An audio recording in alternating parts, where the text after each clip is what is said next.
جريدة الحلم العربي من هنا من داخل نادي السكة الحديد مع الكابتن أحمد عفيفي الحكم السابق والشخصية الكبيرة المعروفة داخل مدينة طنطا وعلى مستوى التحكيم في محافظة الغربية، وحكمنا الكبير وعضو مجلس إدارة نادي السكة حديد طنطا ومدير عام النشاطي بنادي السكة حديد طنطا. وأنا برحب بحضرتك يا كابتن، وحشنا والله وبقالنا كتير ما شفناكش.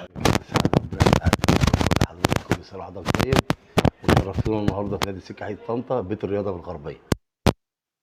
نادي السكة حديد طنطا استضاف قرعة دوري القسم الثالث للمجموعة العشرة اللي بينظمها منطقة الغربية لكرة القدم لأندية الغربية وكفر الشيخ في مجهود محترم وتبادل وقيمة لنادي السكة الحديد وجود قرعة الدوري المصري للمجموعة الثالثة.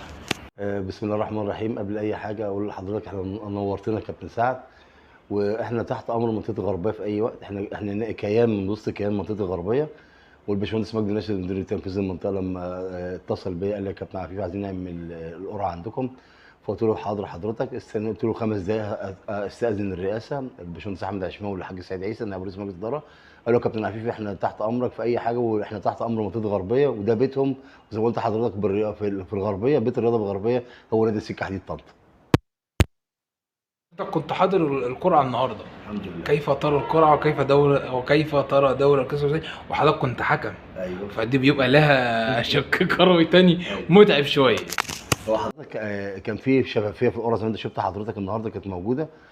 كل حاجه ما فيش حاجه متخبيه، اللي هم كان الفرقتين اللي بيلعبوا على ملعب واحد عملنا لهم قرعه، الفرقتين اللي من بلد واحده بيلعبوا على ملعب واحد عملنا لهم قرعه. كل حاجه شفافيه، والفرق ذات نفسها هي اللي كانت بتطلع وتختار وتطلع الكور في قلب التوزيعه في البوله، وهو كل الفرقه كلها هي اللي شاركت في القرعه النهارده الحمد لله، وكله كان يعني ما يعني مجهود تشكر عليه منطقه الغربيه على اللي هم عاملينه مع لجنه الحكام مع الاستاذ جورج ميلاد رئيس اللجنه. فانا بقول لهم موسم موفق ان شاء الله الرحمن عليكم وعلى الفرق ان شاء الله الرحمن، وفرق كفر الشيخ والغربيه، ونورتونا النهارده ان شاء الله. حضرتك دلوقتي بقت ماتشات القسم الثالث اللي هو القسم الثالث بسم الله ما شاء الله بقت فرق قويه جدا.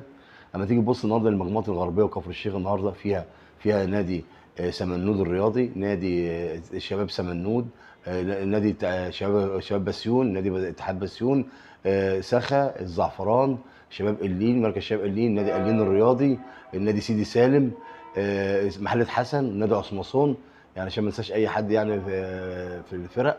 الفرق قويه جدا جدا جدا، يعني عندك فرق اللي بتنافس على الصعود، سمنود، بلطيم، اتحاد بسيون، شباب بسيون. كل الفرق بصراحه ما اقدرش اقول لك فرقه قويه وفرقه ضعيفه، لا الفرق كلها انا حاسس ان هي كلها في مستوى واحد، وكل فرقه هتلعب على منافسه الصعود، لان دلوقتي حضرتك زي ما انت عارف ان فرقتين اللي هيصعدوا ان شاء الله الرحمن للممتاز ان شاء الله.